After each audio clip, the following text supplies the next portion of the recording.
And now, from the Marquee Media Studio inside Mark Tank, it's the Mark Haney Show.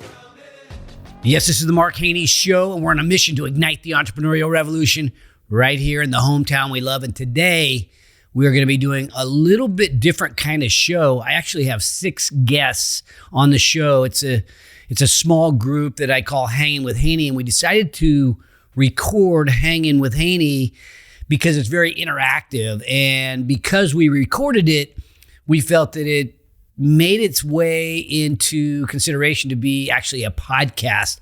And so my buddy Scott over here has put it together, the compilation of this week's Hangin with Haney, and turned it into a podcast. I think you're going to enjoy it because it really is kind of about real world entrepreneurs and building your tribe. And I share with these entrepreneurs my perspective, but I get some of their perspective as well. So I hope you like it.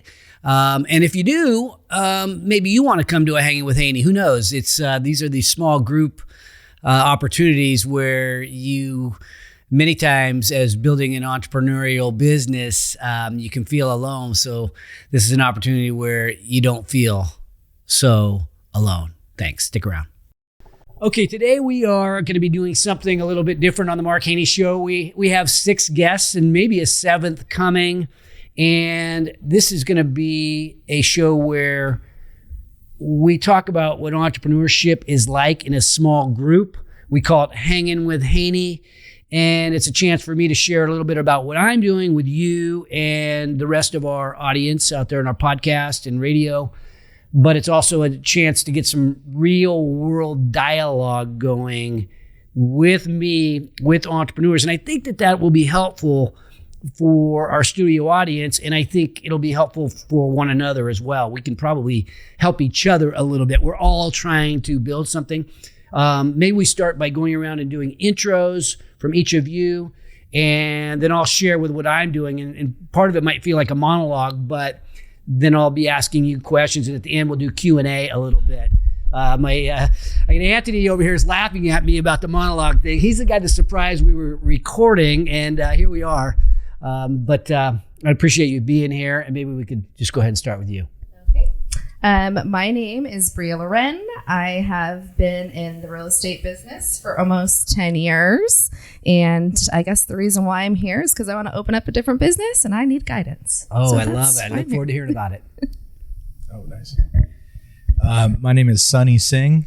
I don't even know who Mark Haney is, but I got a chance to. He stumbled. He's walking down Granite Drive. It's like, they have cold beer and water here. They do. No, I cold called Mark's office, and 2 neighbors and 2 business professionals came to a party of mine, and everyone said, "Oh, get to know Mark Haney." And so the 5 minutes I've been here, Tammy, who's been with you like 23 years, is like, "Oh yeah, he sold a video store. He could have retired. He didn't retire. He's doing Haneyville. He's got a radio show. He's got all these adventures." So I'm like, "Oh, I'm excited to be here." Okay. And I want to learn, a little bit more about your mindset and things like that. Oh, I love it. Thank you. Hey, how's it going? Thanks for having me. My name is Nick Millan. I'm an auto detailer. I have an auto detailing establishment. I've been in business for about 9 years in Sacramento, but I've been detailing for about 15 years. Going on 16 years of marriage this May. 2 Congrats. teenage kids. Yeah. And I've been in Sac since 2014, graduated Sac State, and looking for some expansion, some guidance, and all of the above. So pretty excited. Had a podcast myself, and it's a lot of work, but it's exciting and very fruitful. So looking forward to it. All right. Thanks. Welcome. My name is Michael Pearson. I really enjoy the whole networking aspect of it. And so I know Sunny, and I'd love to know more familiar faces. To keep this short and sweet, I got a monologue, but not on Mark Haney's level. I started a airsoft business. I sold that. Express Tax Lane, my uncle, we sold that. It got acquired. And then I went into the franchise brokering world. I sold that to Entrepreneur Magazine. Then I did Legal Shield for a while, worked at H&R Block, worked at Moss Adams as a tax accountant. Founded a white labeling company called Marketing Products International. Learned about drop shipping, white labeling, like manufacturing. Then that went into a hot sauce company where I learned manufacturing of the goods and BPA compliance and all that sort of stuff. Was a store operator on eBay. I'm sorry about this if this is really long, but I just figured I'd give you the whole background if I had an opportunity. Store manager on eBay, ended up selling those to private operators. I'm in the military. I'm still in the military, and that was a long journey, so that helped catch me on all these rides that I'm making sound good, but were sometimes horrible. But I got out of it because of the military, and I love the military. BNI, I'm part of BNI, which is similar to Tip, as you explained when I first met you. Then I started Battle Rattle. It's a veteran-owned clothing company, still going and operating, 7 years strong. Veteran-owned and operated gear and apparel tax company with a partner called Simbi Advisors. I do mortgages and have a mortgage partner, but I don't own that company, so we do that. Got into commercial real estate recently, and then my dream is to be like Mark Haney and own Vet Adventures, Vet Adventures X. And I want to talk to you about that, about some of the ideas that I have to bring entrepreneurs together. Oh, love it. All right. Thank you. Welcome. All right. My resume is not quite as impressive, but Mine either. my name is Anthony Wilkins, and I have a junk hauling company. So we haul junk, clear out estates, also do tractor business, and found out about you. Marcus, your son, and Ashley were one of my kind of first clients. They got a bunch of junk and you got rid of it? So, and Ashley was a great person to meet, and she's still refers me to this day about 7 years later. And I actually started on Oak Tree Lane. I believe you know where that is. I do know where Oak Tree Lane is. So started there with Charlie, the character that was there before. Oh and, my gosh. And parked my trailer there, and now I have my own shop in Loomis. So, and kind of branching out to some other stuff, self-storage development, and some other businesses that I'm trying to get launched. So. Wow. Okay, so this is why we started the show. You think back, I think back to when I sold my companies. I was in the security business, sold my companies, and what am I going to do with my life? And I knew it was around creating opportunity. I got one of those big dry erase boards and wrote down what I was good at, what I loved, what I thought I was good at, what I might be able to get paid for, and maybe what the world needs. And it was really turned into a mission statement. And that led me to here. And what I found by writing that mission statement was that I was going to spend a lot of time around entrepreneurs, joined the Entrepreneurs Organization, and then started the show. And then that's when I immersed myself in hanging out with entrepreneurs. So this is what I love to do. We haven't done this as much because of COVID lately, but we are re-emerging. So my hope today is to, some of you know a little bit about me, but maybe give a little bit more about just my brief background and what I'm working on today. And then see how that might apply to you. See how my thought process might align or not align with what you're thinking. So let me just start by saying that nobody builds a truly great company alone. And I think you know that. You've built companies and sold them. It's not easy to do. And that's what I saw as the big opportunity for me, having built some companies with hundreds of employees, hundreds of millions in revenue. Enough experience that I knew nobody builds a truly great company alone. But what am I going to do with this information? So that's when I started thinking about the show, and that sharing stories of entrepreneurship, real world entrepreneurs like yourselves, we could make entrepreneurs of Sacramento not feel quite so alone. And so it's led to this. Along the way, we made a few other discoveries, and I'll talk about that. But nobody builds a truly great company alone.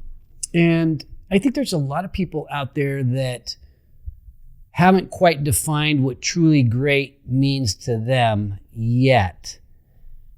Truly great. Any thoughts on what's a truly great company look like to you? Yeah, pick up the mic. Well, I think there's a lot of words that get tossed around, like best and great, and that's all a matter of perspective, right? And so, in my opinion, it's really happiness, right? I mean, I think that just circumferences everything in general. But employees are happy, bosses are happy, management is happy, the client is happy, customers are happy, and as long as everybody's kind of getting a fair shake of that happiness, that's great, in my opinion. Yeah. I agree. I think that's a great way to put it. Does anybody else have thoughts on that? I think you're in the black, so I'll do the opposite. Okay. Right? You're in the black. You're making money. You're making money. You have a positive culture that everybody is enthused to come into work about. You have a product or service that, is shaking up the community and people are really, desiring. And then lastly, you're managing to your core values and your mission statement is resoundful. Like people they tie it, Nike, just do it. Mm-hmm. You know what I mean? Yes. I love it. Ray, any thoughts? Are we going more? Yeah, okay. Sure. Everybody gets a turn. To me, a great company is a company that's buildable, something that can expand, profitable, and I guess desirability. Yeah. Those are like my main things that I would probably say because it has to be able to grow. Yeah, be scalable to be truly great. Do you guys have thoughts? Different thoughts? Similar?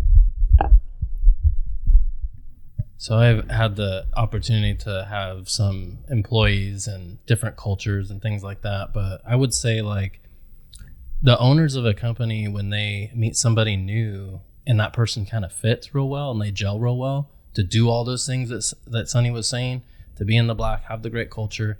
But like when you're around somebody and you know that it's a good mold, like everything you talk about is good and you're connecting on that level, that employee or whoever, that partner that comes into that has so much more appreciation and gratitude and value that they're just willing to like, it doesn't even matter if you go red because they just love what they do. Like that's so special. Like that's what, in my experience, that's all I got.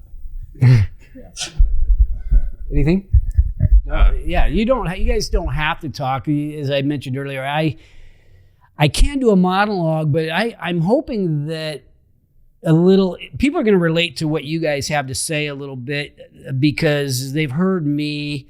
They may want some of my, I guess, experience because I'm a lot older than you guys, but I think you all represent the entrepreneur on the street, and they look and work on all different things. But what you guys shared about your team, each of you, when you described what truly great meant to you, there was part of it that was around team and culture and scalability.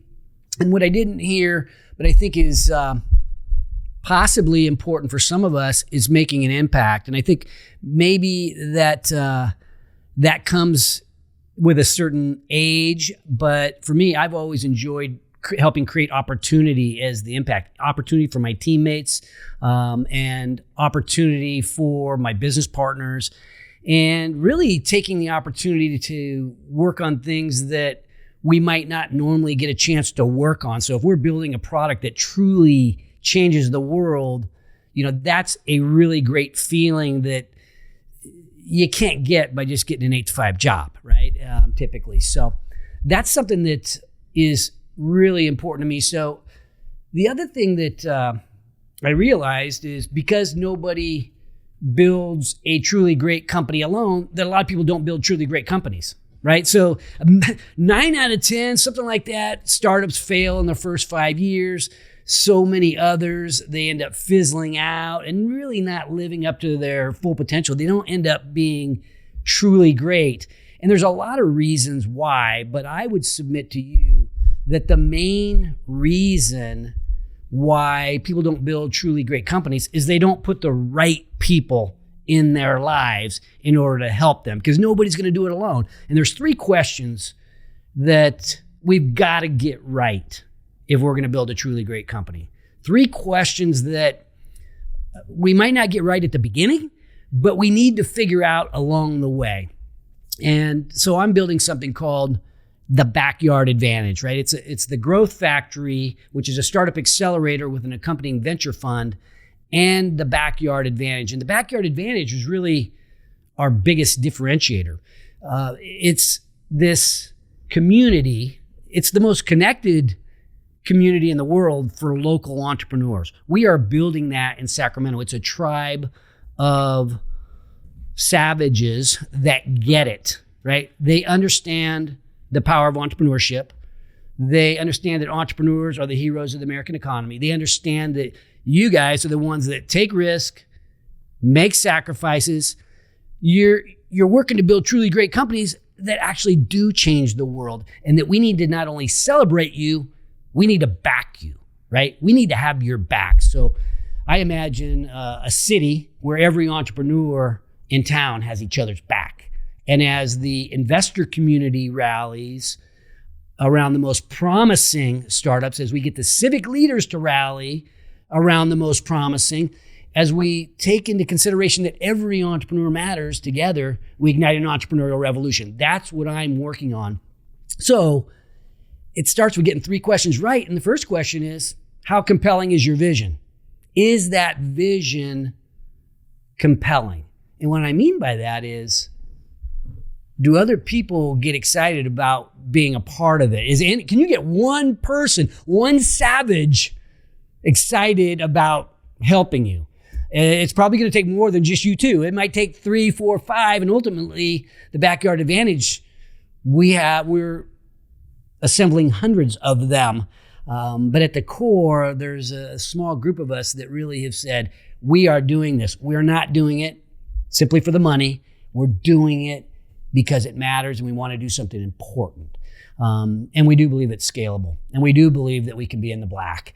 But we also understand that we're trying to do something really, really different. What we're doing has never been done before, rallying these leaders. So that's one of the things that inspires me, is doing things that most people would be like saying to themselves, you're doing what, Haney? What is this, right? So that's what inspires me, having built a few companies, having had a little bit of success. Well, let me do something that, can be number one in a market, that can be totally differentiated. My past companies, always number one in the market. Well, not always, became number one in the market. In video stores, in security around the country. And now I think we're at the beginning stages of building something super unique for small town America. Happens to be getting started here in Sacramento. So with that said, who has a compelling vision that will get the rest of us to want to jump in and help you?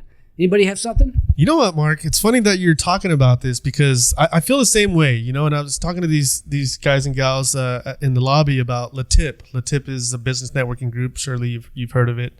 Our particular group has 40 members, and we meet every Tuesday morning for breakfast, and we basically work as each other's sales team, right? We're out there selling for each other. We're obligated to use each other's business, and if you don't, you get dinged for it. You have to pay a small fine, which I love, right? Some people get turned off by that, but you have to have skin in the game in these circumstances.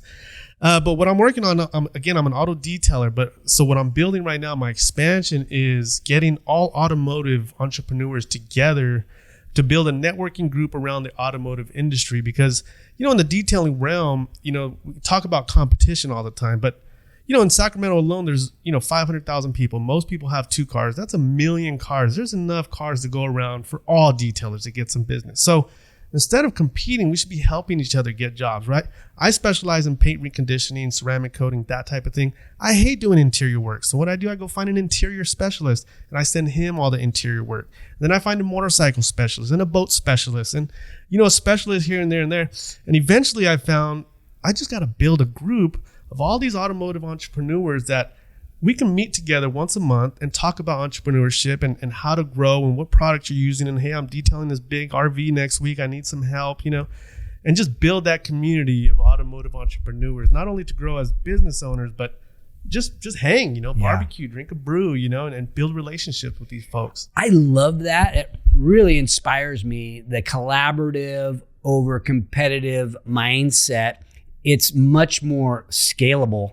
And I feel like that's what we're working on with the Growth Factory as well, because I think we have hundreds of investors. We have multiple venture capital firms associated with us, different cities, City of Rockland, City of Roseville, El Dorado County. In their own realm, they may be feeling like they're competitors, but we all have something in common, right? And that's the same with you. And I think there's a lot of crossover idea generation between you and I on that. So that's really cool. Anybody else have a compelling vision? Go first. Go ahead. All right. So if this is a pitch and I got to get you, the savage, to be interested in what I'm selling, here's what I got. So when you're going to school, right, you have book club, you got chess club, you got sports, right?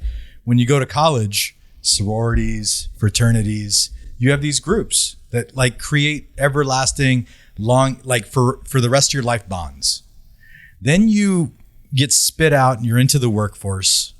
And if you really want to do good, if you want to be like the good Indian guy, for your Indian son for your parents, you know, you're gonna put your blinders on and you're gonna go, you know what, race to 100,000, race to 500,000, race to 1 million, race to 3 million. And you're gonna do that. And the next thing you know, you're gonna get tired out and you're gonna take the horse blinders off and you're gonna look to the left and right of you, and there's no friends, there's no family.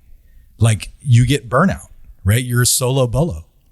So now this pitch is going to go a little left. Do you remember Al Bundy? Yes. The no ma'ams group, and I mean this in the most sexist way ever, but the no ma'ams group, right? A bunch of his friends, they got together, they had the no ma'am, shirt in their garage. It's been a while since I've seen that show. They drank beers and they just decompressed and hung out.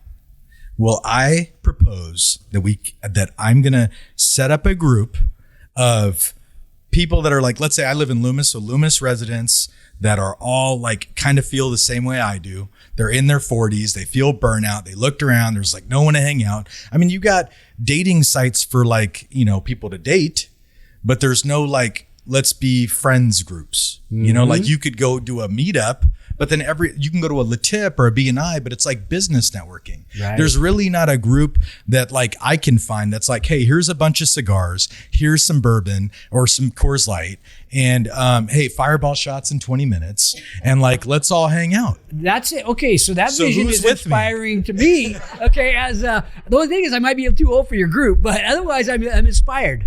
We do not discriminate age, sex, gender, none of that. Explain the bottle you brought. I'm not. I know. I bought the Vouv. This is the good stuff here, my friends. So you made a great first impression. Awesome. Okay, so mine's a lot different. Sorry to interrupt you. Two inspiring visions. Now, no pressure. I know. So I've been doing real estate for about 10 years, and I'm burnt out. I love real estate. I do really good in real estate. But what I've noticed in our area and our demographics in our area, we don't really have a very good, convenient, healthy food store. I got this idea back in 2017 whenever I was on my way from Tahoe and I wanted to stop and get a salad. And I was looking for a drive-through salad place, somewhere I can go quick, hop right back on the freeway and get it done fast. And I looked on Google. I found one in Arizona. That's literally just a drive-through salad spot. You think kiosk style. So no overhead, like inside, people can't come inside and order a salad. It's just strictly drive-through. And since 2017, this company has opened over 100 stores, none in California. So I want to open my own in California. Well, that's exciting. Now, would you open it under their franchise? They're not a franchise. Okay. So I will be making my own. And that's why I'm here, because it's very expensive. Right. Yes. Okay. I love and it. I need direction. Okay. Well, this is, yeah, that's okay. Very interesting. Yeah. Anybody else want to go? Well, I guess off of that idea, I've had a similar idea, except for breakfast. There's no place really that you can go and get like a scramble. So I've always said, there's no place that you can just go and get like a scramble or an omelet. Well, just based off the salad idea here. So yeah, it's pretty much the same thing, but I was like, but is that your vision? I mean, do you just dream about that, or is that something that was just a comment off compelling that, vision? But it is a vision, and so sometimes I do have these visions and ideas, and but it's hard to implement and execute them. So I'm trying to figure out, get some guidance on where I can go with some ideas, and try to figure out, just people that I can talk to that know and have done some things that can help. Yeah, I can share with you with some experience. Built a few companies. I'll try to stay more current with the Growth Factory because it's something I'm working on right now.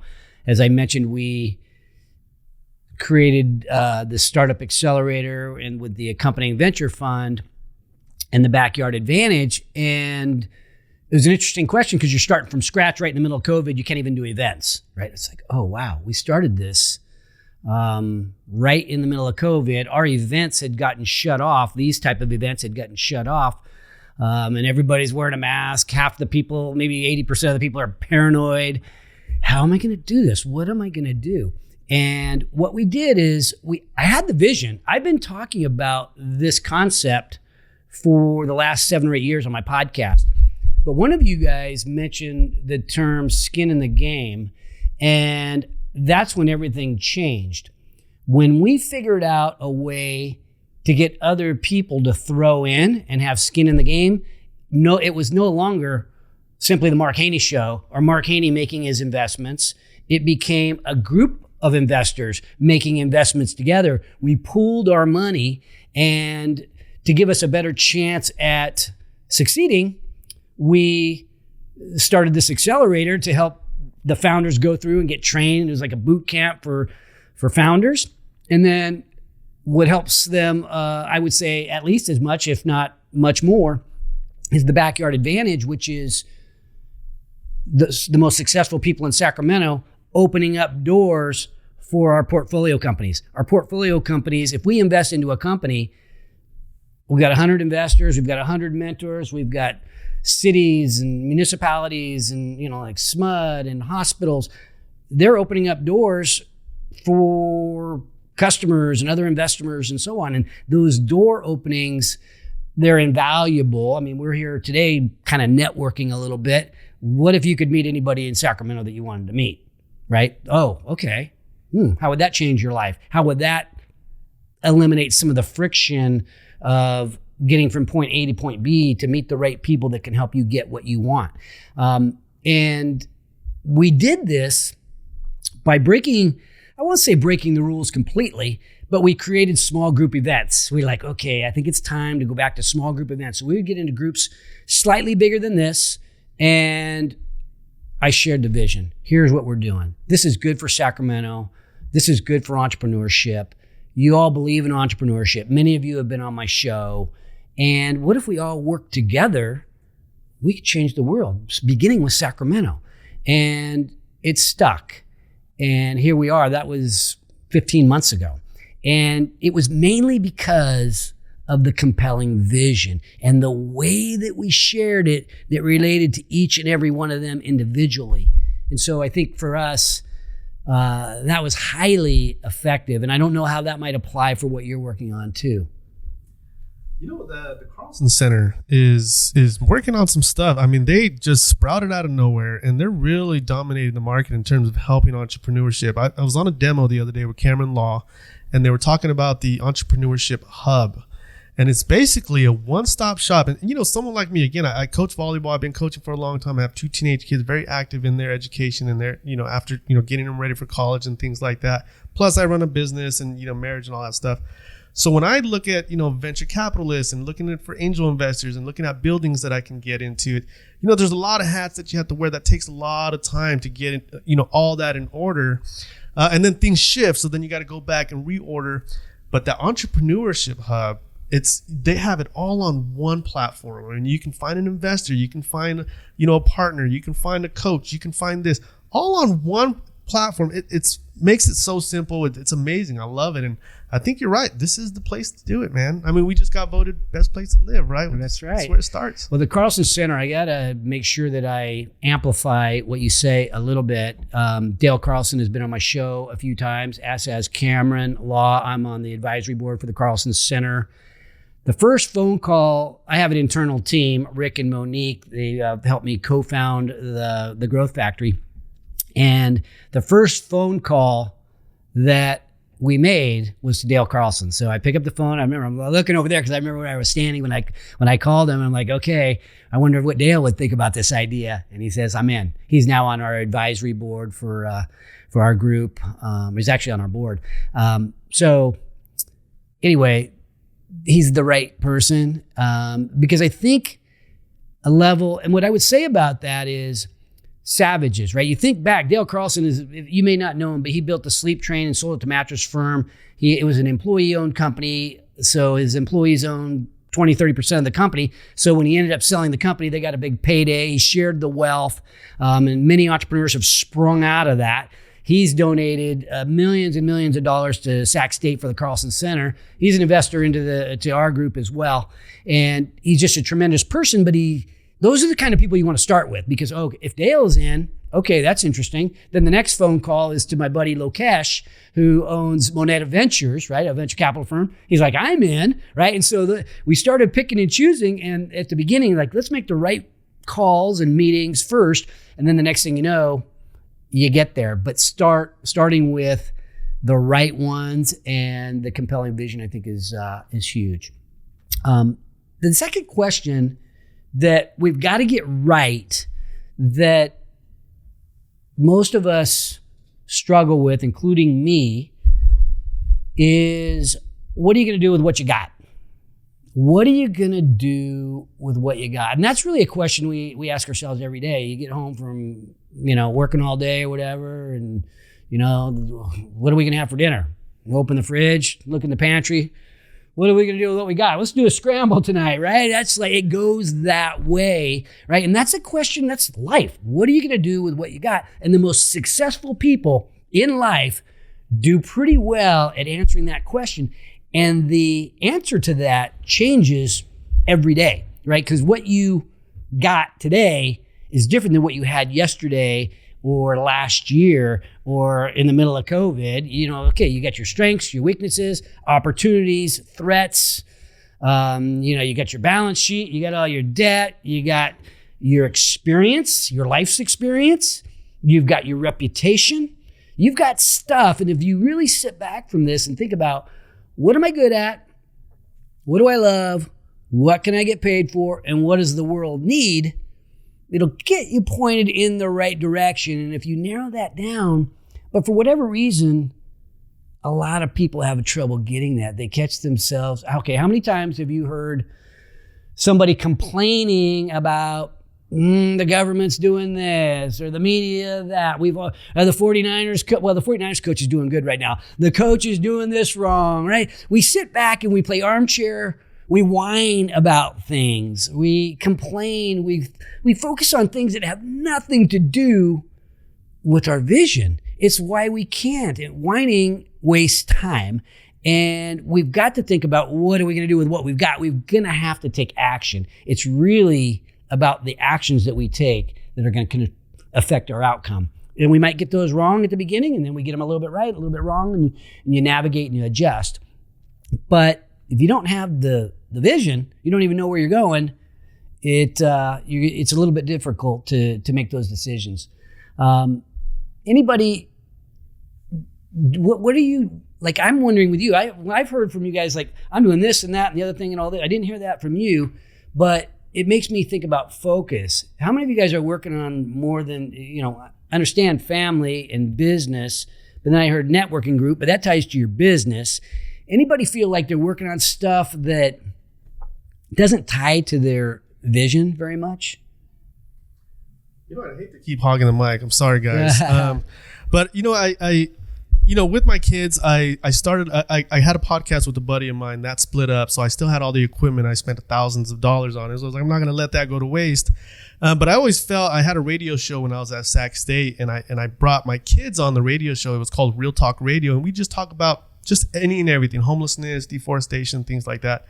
And I brought my kids and I told them to bring a friend each. So we had 4 kids in the studio, and I just let them have the mic and they just started talking. And we don't give kids enough credit for what they know. They are smart little creatures, man. And, as parents, we just think, we kind of shield them from things, but they know about the stuff, but they're not going to talk to us because we're their parents. So I started a podcast, and it was called These Kids in Sacktown. And so what I would do is I would mix it in with trick shots, because trick shots with kids is pretty cool. And I do archery, and we would go out to the archery range and shoot bows at balloons and stuff like that. But then after the trick shots, I'd sit them down in a setting like this, put some lights up, put a couple mics up, and just let them go at it in a conversation. And these conversations just went all kinds of different ways. And it's pretty cool, what goes on in a kid's mind. We don't even think about it, but that definitely helped me, get out of the realm of business and kind of explore other avenues for sure. Well, our children are our future. How many of you have children? Everybody, 3. Okay, most of you have kids, and I have my Ronald Reagan mantra over there that I love. All great change in America begins at the dinner table. And I think the conversations that we have with our children, you had on your podcast, that's our future. That's what we've become up to this point, and that's where we're going to be, with my grandkids and great grandkids. So I love that. Another inspiring thing. And somebody might say, well, why are you doing that? And is it really tied to your vision? And I could see how that really helps shape your family and create an opportunity for them to develop, which is obviously a very important part of your life. But a lot of us, we get caught up in,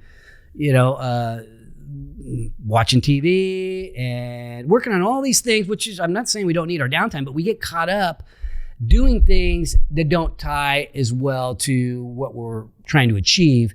And I feel like if we're going to build something truly great, we've got to end up getting those questions right. We need our downtime for recharging, but we need we need to find a way to be at our very best more often. And I think if you don't create some downtime for yourself, you probably won't be at your very best. So, but that's inspiring. But the other thing that I see with entrepreneurs and myself is we're working on things that are about 10 and 20 and 30 years from now when the house is on fire. So I'm invested in, before the Growth Factory, I had invested in like 50 companies, right? And so I've spent a lot of time with my own companies, seeing their work. I've been the president of the Entrepreneurs Organization for the last few years. I've had a show, I've been around thousands of entrepreneurs, and so often they forget to focus on what's important now. Okay, what's important today? And so they let the day slip by without enough action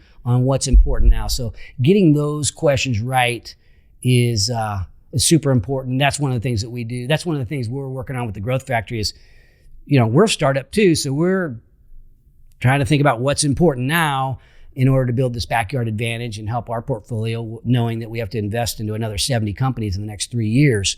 We're going to invest into 100 over this 4-year period. And so how do you balance that? And getting that right is critical. And the third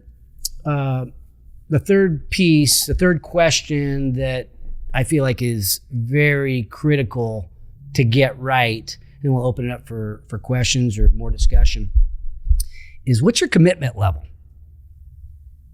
What's your commitment level? It's, in your heart what your commitment level is, but if you're going to attract a tribe of savages, right? Nobody builds a truly great company alone. You got this compelling vision. You got the talking part done, Haney. Okay, and some of the internal questions, what are you going to do with what you got? Okay, making those right. But what's your commitment level? How committed am I? How much do I want this? And am I demonstrating that to others so that they feel like they want to throw some skin in the game too, right? Haney's got some skin in the game. He's committed, right? He's spending time on this. He's committed. Dale Carlson, he could be doing other things. He's committed. If we don't have skin in the game, if we don't show commitment, if it's not demonstrated, we will never attract that tribe. We will never attract the people that it's going to take to back us, to really get behind us, to help propel us to do something truly great. Behind you is this thing that says, yes, if. There's a lot of people that are no because people, right? I don't think you can do it because, right? I'm more of like the yes, if guy. Yeah, I think it's possible if you put the right people in your life and overcome enough of the right obstacles. Anything is possible. Yes, if. But we, for whatever reason, and I think it's predominantly fear, we don't go out and get Dale Carlson on our team. The badass, who would be the number one draft pick for entrepreneurship in Sacramento? Dale Carlson. It's scary to go ask Dale Carlson to have a cup of coffee with you, to think about that. And it might not be Dale Carlson for you guys. It might be somebody else in automotive. But there is the right group of people that have the same values as what you have, who could get excited about this, who would be willing to throw in with you. if you wanted a partner. And I think if you're going to do something truly great, whether you have equity partners, you need teammates in order to help you really achieve something super special. And I think what you're working on is extremely special. So as I think about it sounds like you're a little bit bifurcated on what you're committed to. You're kind of tired of real estate, but you're still doing it. But yeah, what does it take for the commitment level to go, okay, this is what I'm doing? Or maybe you're there now. I'm there now. Okay. I mean, I'm self-employed. I do real estate, so I've always had to be committed. Yeah. So, I run a team. I have a couple girls on my team. So I think, definitely leadership is important as well to be able to grow a successful company.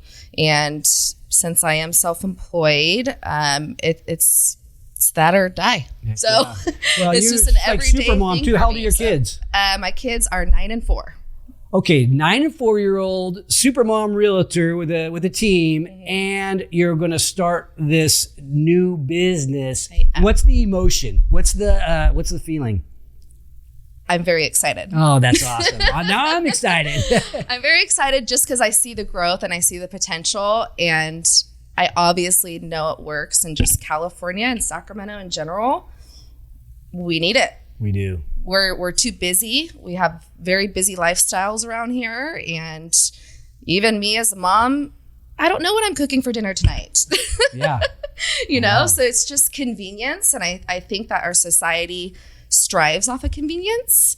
And so if I can build a business that is convenient for people, it will succeed. Yeah. I love that you're in love with the problem, right? Totally. It matters to you. You're solving Totally. something. You're not saying, I can make a ton of money doing this necessarily. Hopefully that all happens. But you're saying, look, we need a healthy lifestyle and it needs to be convenient, and we need to do that probably for people a lot like you, the working mom or the working parents that they don't have time. The business executives, I mean, it all everybody really. That's awesome. Yeah. Well, I hope that you each are able to. One of the things that I get out of this is I get new ideas from people, and I hope that you've got some of that out of this group and continue to get some of that out of this group. The other thing that I think I get out of being around the most ambitious people in the region, when you're around really ambitious people, it makes me think bigger, right? It makes me think a little bit bigger. Oh, you guys are thinking big. That's interesting. Now I'm inspired to. If he can do that, well, maybe I can do it too. And so that's one of the things I really appreciate about being around entrepreneurs. You're the most driven people in our community.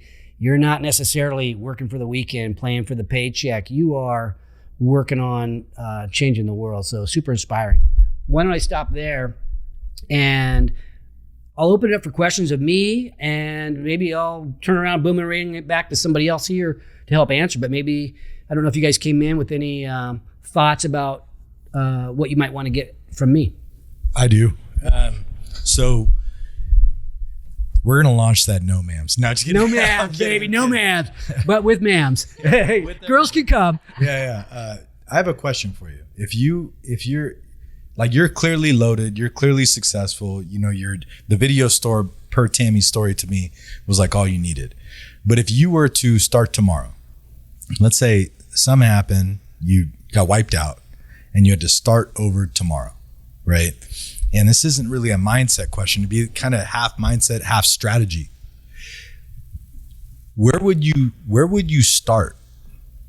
Where would you start? And the reason I'm asking, just to add some color to it, is, I gave you guys my story, 14 years, just blinders on, and you wake up, you're in your 40s, and you really don't know anybody, and you literally come from a town where your high school teacher became the mayor. Like, everybody. Your cousin owns the bar, Livermore, California. You know what I mean? Everybody knows you. You know everybody. You come here, you're low man on the totem pole. You don't know anybody. So a part of me is going back to what you described, which is I'm getting derailed from my compelling vision, and I'm not working towards the bigger goal, the big why.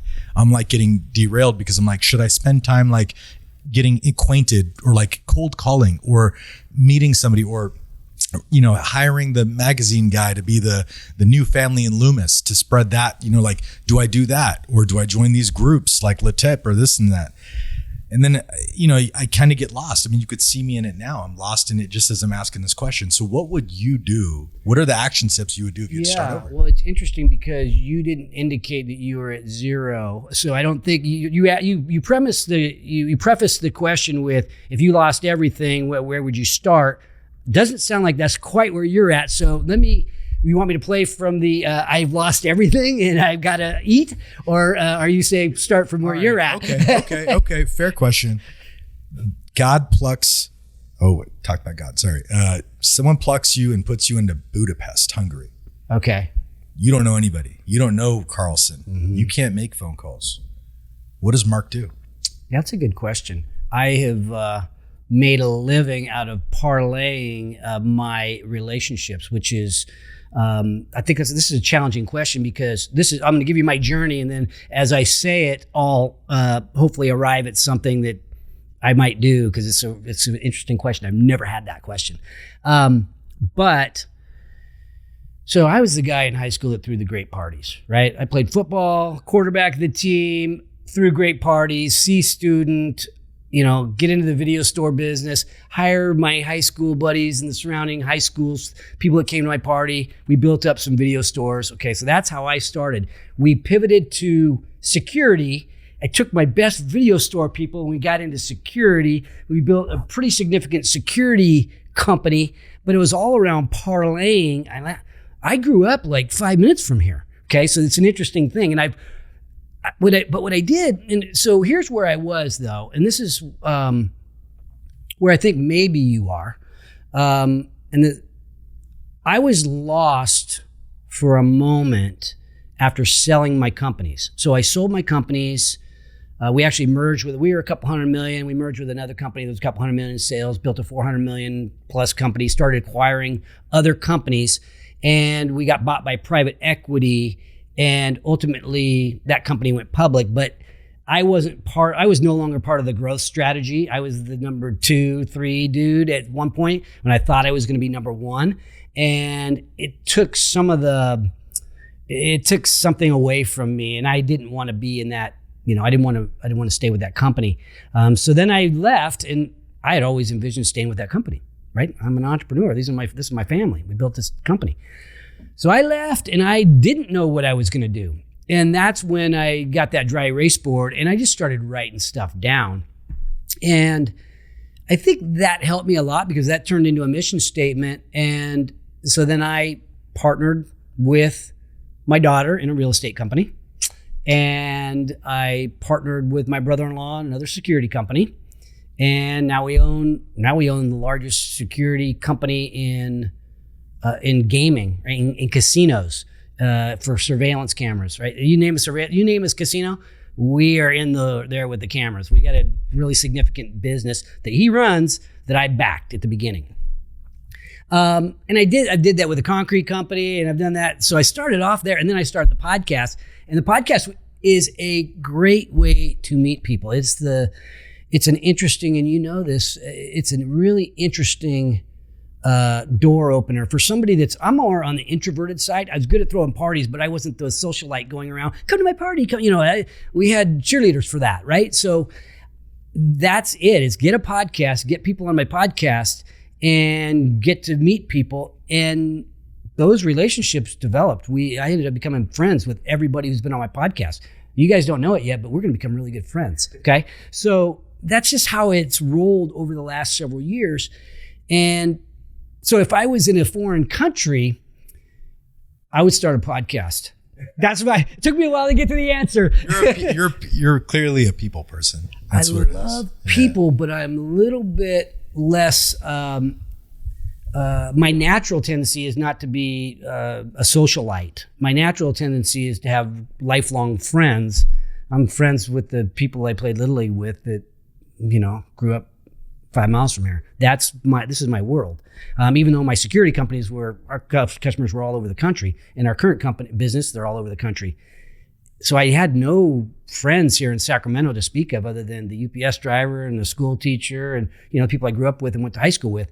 This entrepreneurial community that I'm now immersed in, I knew none of them. So in some ways I was at square one.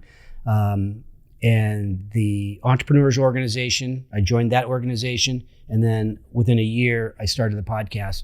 And that's been, I guess, a game changer. And really, it tied so well to my mission that I just kept going. And, what are you going to do with what you got? I made a lot of bad choices along the way and got here. And now I feel like I'm onto something. And it's taken 8 or 9 years. Invested into like 50 companies. Luckily, I was good at picking people. So we've got some good companies we invested into. But really turning it into a business that was sustainable for the future, it wasn't until we launched the Growth Factory that really happened. Before that, it was just the Mark Haney Show making his investments.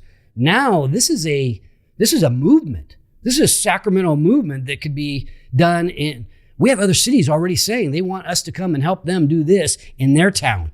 Any town USA can rally a tribe together with a little bit of money, some entrepreneurs that get it.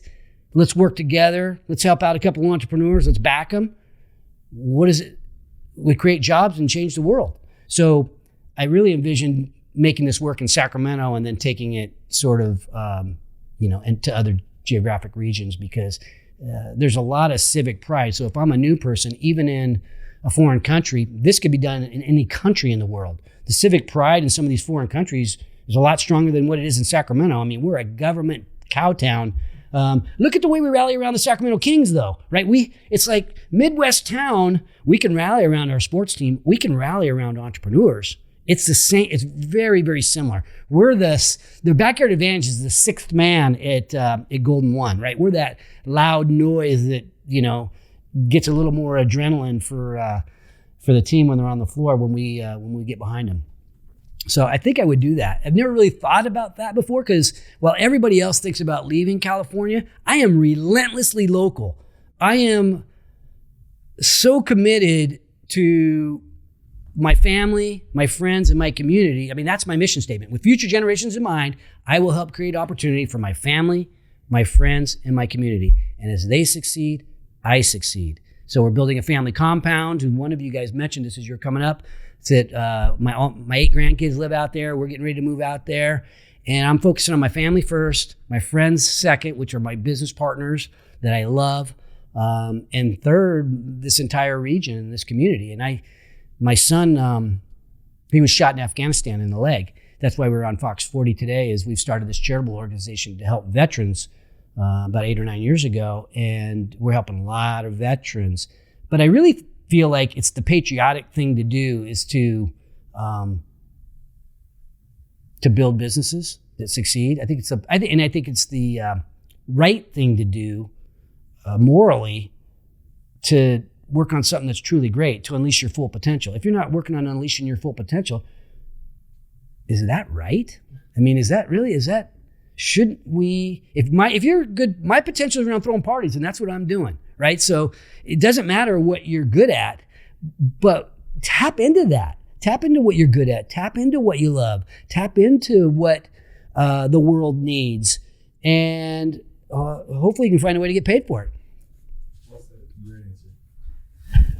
If I can, Mark, I wanted to piggyback on what he was saying and also what you were talking about. And I promise I'm not plugging my networking group, so I won't even mention the name anymore. But, I mean, it's LaTip. Yeah. LaTip, sorry. When I joined this group, it's just 2016. I was, starting up this business. I was going to Sac State, really didn't want to work at McDonald's, but I had a detailing background. I needed a website. And I needed an insurance agent and I needed a business attorney. And this group had all of them. And when I joined this group, it's not only now producing 40% of my business revenue comes from this one particular group, which is pretty astonishing.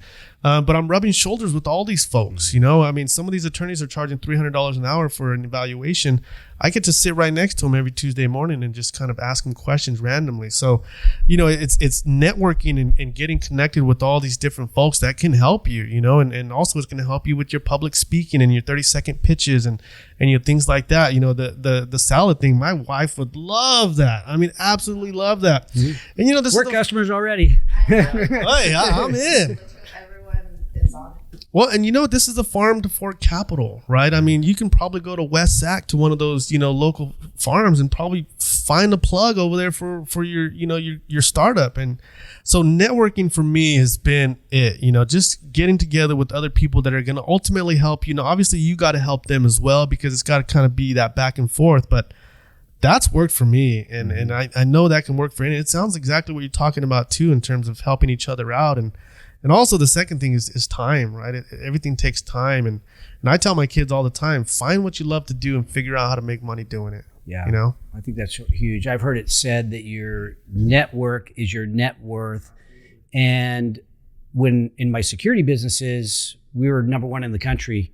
We're the number one surveillance distributor in the country. And I had a network in security, right? And then when I left, I had nothing. And so the podcast was key.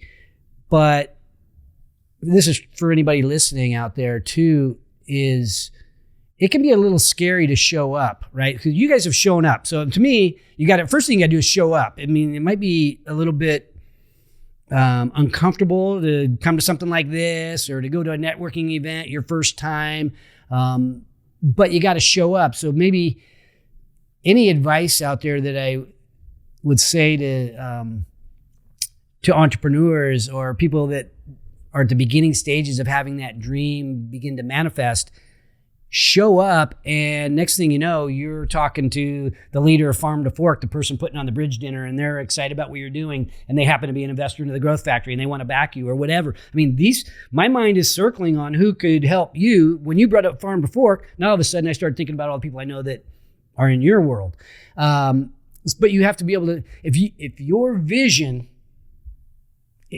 if you don't have a way to be compelling with your vision, it doesn't make anybody want to open up a door for you. So I think knowing that what your vision is and maybe having some idea of the type of person that you would want to know, some kind of ask without being asky. In fact, I would say give first, right? Have a give first mentality. And then when it comes to wanting a door open, and you've already given first, but yet we're clear on who you are, we're going to want to help. Oh, thank you for introducing me over here. I'd be glad to open up my network over there. So I think that is something that we can't lose sight of, because if we end up becoming one of those networking societies where everybody's asking for the help, it does, instead of giving first, it's not as meaningful. At the heart of the growth factory in the Backyard Advantage is love, right? It is a group of business partners that ultimately love each other. They love entrepreneurship and they want to help other entrepreneurs. But love is not just this fuzzy feeling that you get, it's an action. It's something that we do. An act of kindness is what the love is all about. So, any other questions, comments? Yeah, go ahead.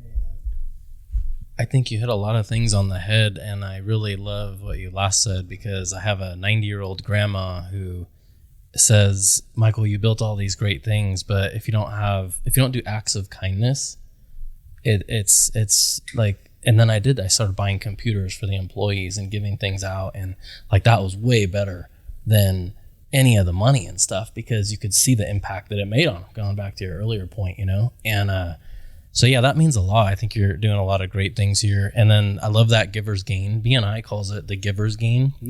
So when I show up every week, I told myself I won't show up a week here without giving somebody a referral.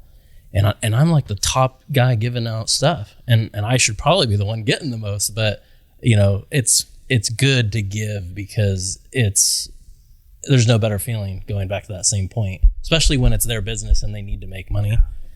And it's got to interrupt you. I always think about when this kind of conversation comes up, I always think about, there's some people, you're driving down the road, you're at a busy intersection, and there's maybe a woman or maybe an elderly person stuck in the middle of the intersection, and what are they going to do? They need to have their car pushed to the side of the road.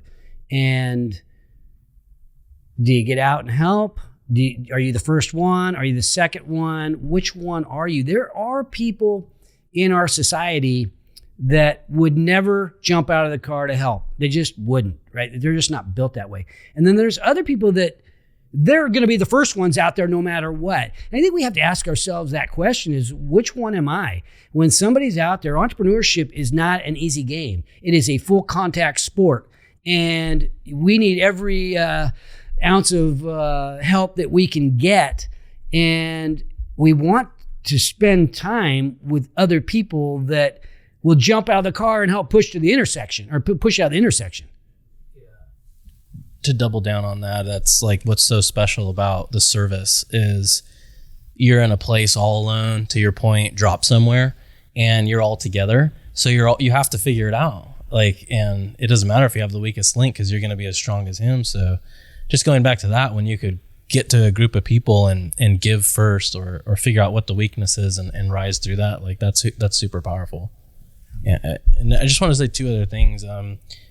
Like when you said impact and people getting derailed, like I could speak from experience, like getting derailed is super challenging because you do have to deal with life and all these things. So like when you say you don't want to get derailed and you want to focus, like that book, I don't know if you read it, The One Thing. There's a book called The One Thing. I encourage everybody to read it, but it's like the first thing in the morning. Well, you have to do the activities that are going to make the biggest impact on whatever companies you own and stuff. So that's a huge win right there. But that's a huge question to answer that I don't even know the answer to is how do you not get derailed? And then when you are in your business and you're successful, when you start your company of your salad, or people coming in, like how do you make an impact? Like that's so incredible. And it's an interesting question, and I'll touch on it just realistic. I know of that book. I read a book. When I read a book, I read it usually 5 or 10 times, right? I immerse myself into it. It's when I'm like, oh, I get that. Now I just need to like remind myself of it. It's called Essentialism. And it's the art of doing less, which I also love Grant Cardone, the 10X rule, do 10 times as much, right? So it's like, how do I wrestle with this? But I think that most of us, I think it's like an ongoing thing that we need to do is stop and carve stuff out of our life. And that's why, I touched on that at the beginning is we don't take time to stop and decide how we're going to carve up the stuff that's less priority. We have to do that. We have our children. We know that that's going to be our number one priority. But after that, what do we really need, right? There's a way to cut other things that are the non-essentials out of our lives. We just don't do it, right? And I think it's because it's fear. I think we're fearful of doing that. That's my crutch. That's my habit. That's my thing. What would I do? That fear of changing something that's working okay, right? We have a lot of stuff in our lives that is probably working okay. Probably needs to get cut, right? If you're not excited about it, it's just it's okay. Well, make it great or cut it. Anybody else? Yeah, that's awesome. I was kind of answered my question there. I was going to ask a little bit. What's cool hearing everyone's stories because just hearing some of the same struggles that I think a lot of us have, just whatever journey and path we're going through. But I was going to ask, you did just kind of answer it, but just when you're working on multiple things, I know you've started hundreds of businesses. How do you focus your energy, and do you block it out or certain times or, I do think that carving out routines, there are winning routines in our lives that I think can be super helpful. I like to work out in the morning, right? Working out's important to me, so I just carve it. Like I have there's not a lot going on at 5:30 in the morning, so I have no excuses, so I get that stuff out of the way earlier, and I carve it out and I prioritize it, and it helps me with my own sanity, so it's part of my, I guess what makes me healthier throughout the rest of the day. Other than that, I haven't become that block the time guy like a lot of people.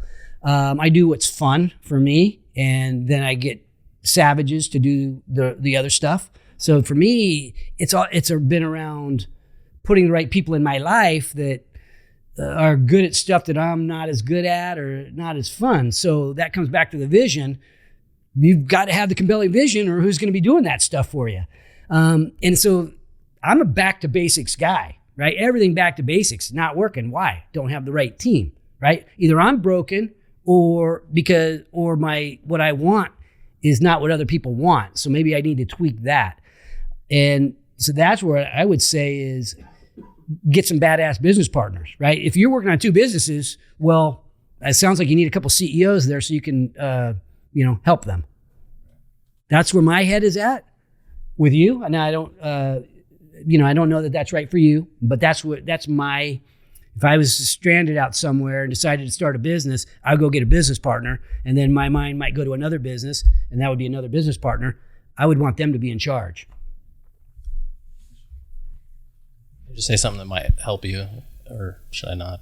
Help me? Hell yeah. That might, if that's arrogant, please forgive me. I did not mean that. But when I'm trying to envision replicating what you're doing, I broke it down into like if you can just envision like you log into Netflix and you tally over to the next movie. Well, that could be the opportunity, but then you really amplify on that and break down a very low cost paying membership into founders, entrepreneurs, investors, and then the pivotal one, which is contractors, to his point, because you could have your CPAs and attorneys draft things up in real time, then merge it into like a metaverse so people can do your stuff in real time, eliminating the distraction for people. Like some people might have to go to a full-time job, some people might have to take care of their dogs, some people are doing this, but if they're in front of a computer and there's other people willing to help them out in some sort of very low cost way, or if they can scroll and panel through the opportunities, like that would bring the collaboration to, in my mind, but I could be wrong. I agree with that. I think one of the things in building companies or tribes with hundreds of people, or even a small team, if you might have three or four real estate people, communication is the key, and clarity of mission and vision within the organization, or a family. That's it. What are we doing? What are we about? And when you get into a bit bigger group, we need to automate that and make it easy for people to work hard.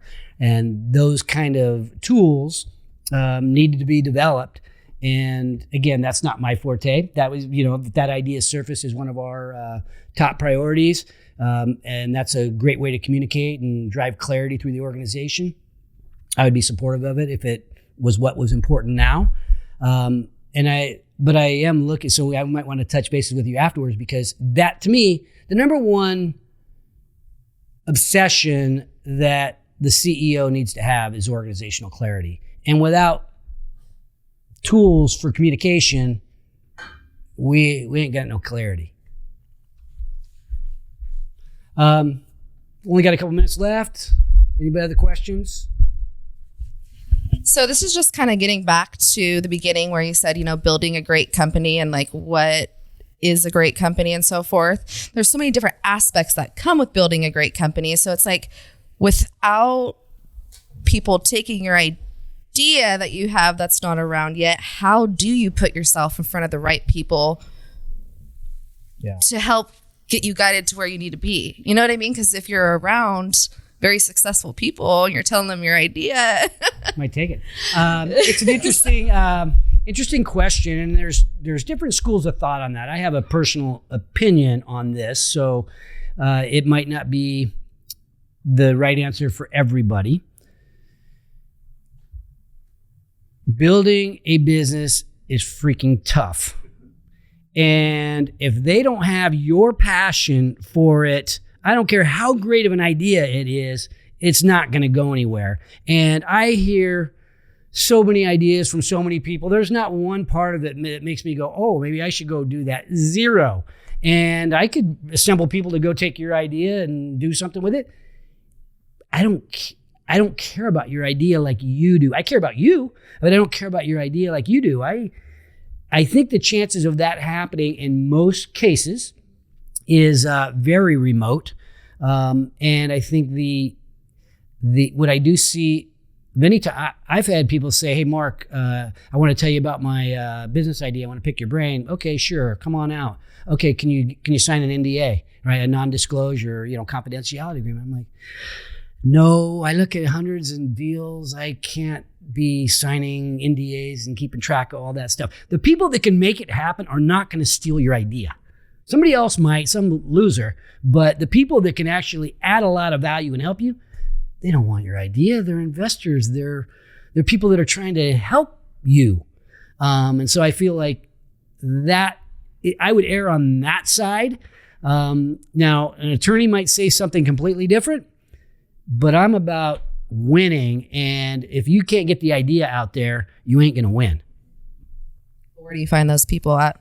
Yeah, a great question. I think, who they are, depending on what it is, where your need is, I think they exist. And I think this could be a good avenue. Somebody in this room might know somebody in the farm to fork industry that knows franchise. I don't know the business model that you're going to build, but we have programs within the Growth Factory called Roseville Rising, and we have a Build Rockland thing, and we've got partnerships and different things that we do. I'm going to have an Entrepreneurs Unleashed event coming up in the next couple of months. I don't know if we have a date on it yet, but we're going to start bringing people back together, and it's going to be a combination of investors, mentors, entrepreneurs that have built cool stuff and just want to help. We're not the only ones in Sacramento that get it. And so my job is bringing you all together so that the one that gets excited about whether it be farm to fork or health food or fighting cancer through what you put in your body, or convenience for working moms. Like I'm invested into a company called Foodum, and it's a platform that takes chefs and puts them together with busy families, and they make the food at your house, right? They do all the shopping and all that. That way, for $100 you can feed your family, and it's a chef at your house. Kind of a cool company. And it's a platform, it's a tech company so that it can be more scalable by and large. It's cheaper to scale a platform tech company than brick and mortar. So it's not better or worse. It's just for a lot of us, we view it as more venture backable. So she'd probably be a great person to talk to, and she's awesome. And she would not see you as competition. She'd be like, oh, here's how it works. Have you thought about this? I can introduce you to that. Yeah, it's just, I guess, putting yourself in front of the right people and figure out who you need for what. Yeah, I agree. Well, I think do you need more help? Every company has a great product person, right? And I don't know if that's you or not. I don't know if you're a foodie or somebody that knows the food. They also have somebody who knows how to drive sales and marketing. Mm-hmm. They know how to move the molecules. Mm-hmm. And then there's also somebody that gets the money side of things. Yeah. So you probably get the money side of things at some level. Obviously, you help people with their money a little bit. Yeah, I grew up in the restaurant business. That was my first job. Well, so like you might be that product person. I know back end stuff. Like I know typically marketing. That's what I see. Okay. Typically what I see is the person that wants to change the world is the product person, right? The founder, not always, but many times it's the person that's in love with the problem and they get the product, right? And they have the vision for how to affect the product. But then sales and marketing, I don't like that. Maybe I'm a tech person, or, it's just I haven't scaled a restaurant business before, so I need someone in sales and marketing or partnerships. Mm-hmm. And then many times, depending on how you're going to finance it, people who have all that other stuff, they don't have, the other part. So get those three legs of the stool covered. And if you try to cover them yourself and build the business and do the, it's be like Twister game, and you're going to be, you're going to be out of business, right? So I think you're going to need to get some help in each of those areas. And maybe you hold up one of you're probably the product person. Yeah. Okay, cool. Yeah. So, and maybe, I'm probably a person that in our group is probably a group of people that we have banking partners, we have investor type partners, we have people that might want to invest in you because they like you. So our network is probably a good one to spend time around. Okay, Scott's giving me the time. Okay, it is time to wrap. Thank you guys so much for coming on. Well, welcome back to the Mark Haney Show. I do hope you enjoyed today's trial of a Hangin with Haney recorded. I'm actually going to be doing some more podcasts that are Hangin with Haney-esque, where I bring in a studio audience. I think I have one coming up that's on fitness. There's another one coming up that's on the entrepreneurial ecosystem.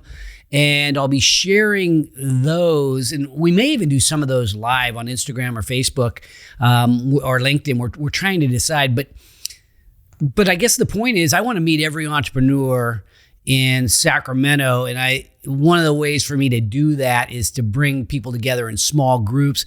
And they get something out of that as well, because they get to meet each other and hang with each other and learn together. And there's always friends that get made at these group Hanging with Haneys. And sometimes we record them. So if you're interested in that, hit me up on Instagram at the Mark Haney. Of course, you can come down to my office in Rockland.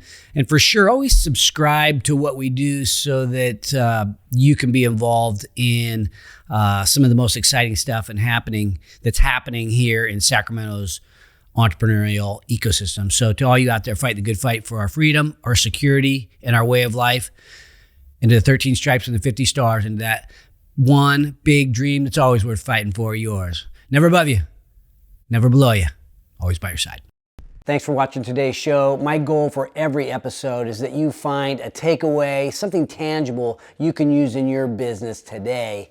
And if you have a comment about a favorite takeaway, feel free to put it in the box below. And if you have a topic that you'd like me to bring up on the show, don't forget to let me know. And also, don't forget to subscribe to our YouTube channel if you want to learn more about entrepreneurship. Because at HaneyBiz, we are always by your side.